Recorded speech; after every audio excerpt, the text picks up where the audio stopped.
Want to program a key fob for your 2003-2008 Infiniti FX35 yourself? You absolutely can. These models use a 3 4.4 MHz RF frequency and a straightforward ignition cycling method for pairing. This method exploits the Body Control Module's (BCM) built-in reprogramming protocol to sync the fob's radio frequency RF signal with the vehicle. No special tools are usually needed, and by following the correct steps, you can save hundreds of dollars compared to going to a dealership.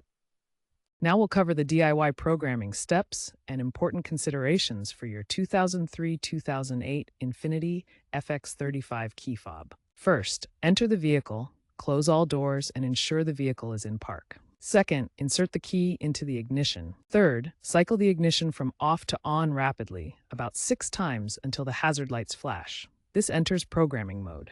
Fourth, immediately press any button on the key fob. The hazard lights will flash again to confirm successful programming. Important tips: replace the fob battery first, as a weak battery is a common cause of failure. Aftermarket fobs are readily available and can save money, but confirm they work with your vehicle's frequency to avoid costs. Be aware that BCM issues can occur and require replacement. Verify there is no damage to your car computer.